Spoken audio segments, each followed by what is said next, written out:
Hello, welcome back. As you can see, the tractor unit, the SLT 56, is complete, it's finished. It's been weathered, all the wiring's in, all the components are on it. I've just got literally just got the Susies to put on now, but I won't be putting those on until I put the trailer on, obviously, and set the diorama up. The paintwork, as you can see, is a camouflage. It didn't seem to come with an alternative, so I don't know if the Germans use this vehicle in any other theatre except their own backyard, if you like. But I think it looks quite impressive. When I take it off the revolving stand, which I'm sure is driving you mad because it drives me mad as well, I'll plug in the batteries for the wiring, and I'll also show you the underneath of it. One odd thing about it, it looks to me as though it slopes towards the back, but I've measured it and levelled it and it doesn't, but there you go. We'll get rid of this whizzy round thing first, and there you go.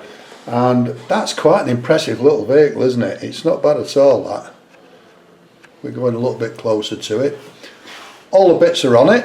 I've put a canvas, made a canvas sheet. I made that from a glasses wipe, which is basically a non-lint paper, non-lint tissue, soaked in alcohol. Once it's laid out and dried and painted, it becomes really quite stiff, and it's I think it's quite effective. It looks the part.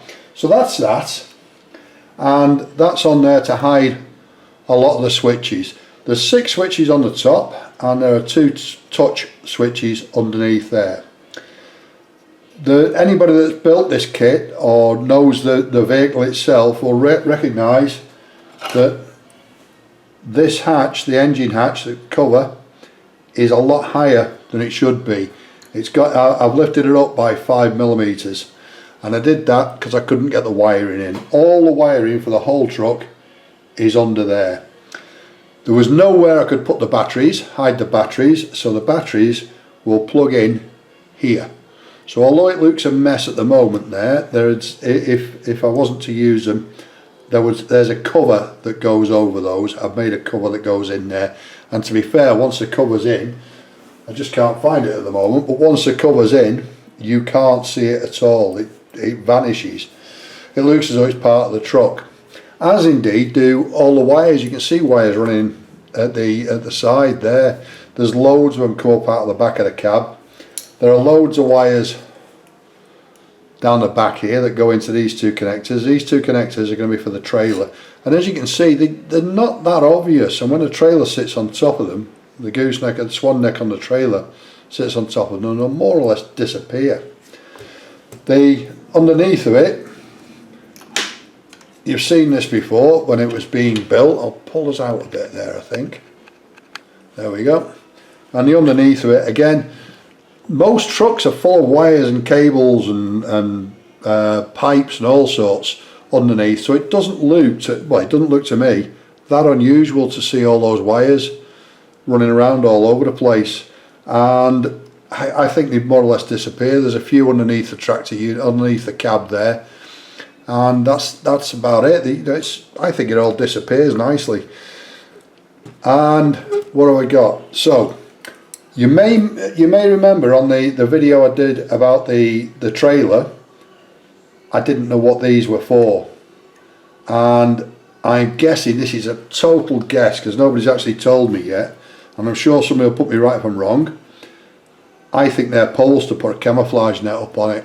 There's 2 of those on the trailer and 1 on the tractor, and that would make sense, them being extendable poles to put up at the sides and then throw a net over the top of it. As I say, it's a guess. I'm sure somebody will tell me whether it's right or not. I've made 1 mistake that I know of there. That mirror seems to be pointing out here. I need to take it off and put it on the other way, bend the bar a bit more and put it on the other way round, and it should look okay there. You can see that there's a bit of a shine on it there from the lights, and what I did was I used chrome paint on the mirrors, and I think that comes up quite well. You can see it on the mirrors there. Looks a bit better than the silver paint. What else have I done? On this platform here, in real life, to be fair, in the kit it's smooth, and all the videos I've seen of of this truck, and I've downloaded quite a few of them, photographs and videos, it's smooth. How they got around the health and safety laws of Europe with that, I don't know. But to make it look a bit more real, in my view, a bit more realistic, I put a fine aluminium mesh on it and then painted it up. I think that looks okay. And to be honest, I wouldn't like to walk on a smooth painted surface like that when I was coupling a trailer up with in a rainy day with a pair of boots on. You'd go A over T, wouldn't you? Especially with all the hydraulics around here. There's got to be oil there as well. Anyway, that's just my opinion.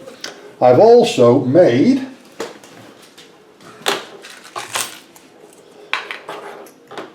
some jerry cans. Yeah, I'll split one of those off if I can. No, I can't. The jerry cans, and the truck itself came with two jerry cans. So making my life harder than it needs to be, as always, I made a mould of the jerry cans and made another 6. And I did that because I want to put them, when this is loaded, when it's on display, I want to put them, I'll put that one on there like, hang on, like so. So it looks as though it's got a bit of a load on there. I think it's better than having an empty space there, but there you go. And when the other piece is sheeted up, I can't get my fingers in there, that's the trouble. Get that one out of the way. When that's sheeted up, it doesn't look too far from real, does it? I'm also going to fold a little piece of masking tape to about a millimetre and a half in width, and form a strap to go over the top of that so it looks as though it's been put on properly. So that's that. What else have I got? On the kit comes with 2 brass mudguards, PE mudguards, that go there. Oh, there you go. That go there. I've looked at every picture and video of the real truck, and not one of them has that on the front. And indeed, it's so far away from the wheels, it simply wouldn't do anything. I don't know what it's there for. It's one of those mysteries, I think, that. So that they've stayed off, and it gives me a nice little piece of brass to play with if I need a piece of brass. Other things, I think I mentioned to you that I was going to change the mirrors. I certainly didn't put the plastic ones on, and I don't put them on until the end. And what I had to do with these is I reformed a metal one. And I don't know if you can see that, to be honest. Let's have a look if we can get in closer. Yeah, we can get in quite close there. What I've done is I've bent a little piece of steel wire over the back of the mirror. You can probably see it better on that one. Glued it into the back of the mirror, then bent it over the steel mirror arm that I've made there. And by doing that, it holds it on. Blob of super glue on the end, and hopefully it'll never come off. So that's that. The cables, as I've already mentioned in a previous video about this, I've changed from the string that they supply, and I've put a steel wire on it. It's picture wire, to be fair, but it looks much more realistic than a piece of cotton, and it handles in the same way, although the scale's much smaller. In the model kit, the instructions said that this should come out through this pulley here, this guide, and then bend right the way round and hook onto there. In real life, anybody that's handled heavy steel cables will be with me on this one.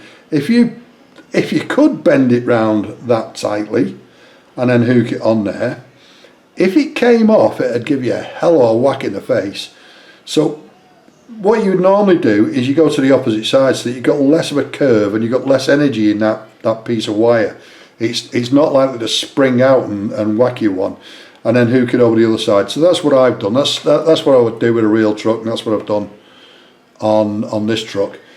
The pogo stick I snapped in half, as I very often do. I put it on, and within 5 minutes I'd broken it off. So that's basically just a piece of soft aluminium wire, and the Susies will come out from under here up over the top. The 4 Susies will come up over the top and into the trailer. I was, if you remember from the last video, going to put all of these wires into the Susies, and by the time I'd put a conduit in to carry that many wires, it just looked ridiculous. That's why I've gone for this system here. And that's about all I can tell you on that little bit. Is there anything else I've changed? I don't think so. Obviously I've set it up so that it's steering. I'm sure I've told you about that and in a previous video. A little bit of weathering. I wanted the tractor to look reasonably clean, and when I do the trailer, when I weather the trailer, I'm going to make it look reasonably mucky, but certainly the loading bed I'm going to make it look very mucky. And it's a fact of life with wagon drivers the world round. The tractor they look after, the trailer is somebody else's problem as far as most drivers are concerned. So that's the way I worked it. I've already mentioned that little bit of defect in the glass. That was my fault. I got a bit of glue on it and I was very annoyed with myself. I've changed most of the pipe work that was supplied and changed it for steel wires, and then painted them an appropriate colour. You can see them in there. There's loads of them. 2 at the back here, 2 over there. On all the, I don't think this, because I hadn't done these on the last video, all these wires here, all these hoses in real life, I've changed them all for steel wires, because it's not only is it easier to bend, but it stays bent in the direction that you want it to, whereas the little rubber hoses that they supplied, they were sort of a semi-stiff hose, if you like, and they didn't really stay where you wanted them to go. So I've replaced those. It's no big hassle to do it, is it? It's and also some of them don't go all the way through the end where they wouldn't end, if you like. So you've got to move them around and put them on in the right places so that they go right the way through. That's about all I can tell you about this. The 2, again, they supplied a piece of, where are we? There we are. They supplied a piece of string for these, and well, you can see the wire quite clearly there, the picture wire, 1mm picture wire. Drilled the 2 little bits out and put that in, a bit of rusty paint on it, and I think that's worked out alright. Same on the other side. Yeah, and anything else? Oh, I'll show you those switches. I'm going to have to show you the switches anyway, because we'll put the lights on in a minute. And that's the switches. As I say, there's 6 on the top there and 2 underneath. I think that's about it. Right, let's see if we can get some lights on it. Okay, back with you. So the thing draws quite a lot of power because there's a lot of little bits on it, especially when the trailer's connected to it. So 2 9-volt batteries basically. One powers the beacons and the indicators, and the other powers all the rest of the lights. It simply plugs in at the side there. Obviously this is all rough because it's only temporary. It'll be properly wired up. It's going on a diorama. This will be the back of the truck when it's on the diorama, and these wires will go like that down the side and never be seen. Simple as that. So if had I realised I wasn't going to be able to get the batteries in there, and you can see it's 2 big lumps of battery, that, isn't it? Then I would have put this underneath so that I could hide it more easily. But you've got to live with, sometimes you've got to live with what you've got, haven't you?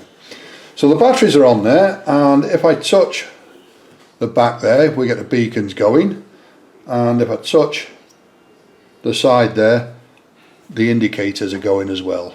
Yeah, those beacons, there's one on the trailer which is back here somewhere, so that switch will run those as well. On the back of the truck, you've got the front indicators there. On the back of the truck, you can see the indicators. I've set them up as hazard lights, simple as that. So when they're on, the cab light, the headlights come on, then the cab light comes on, so you can see inside the cab. You got everything inside the cab there, which is quite difficult to see, really. No, there we go.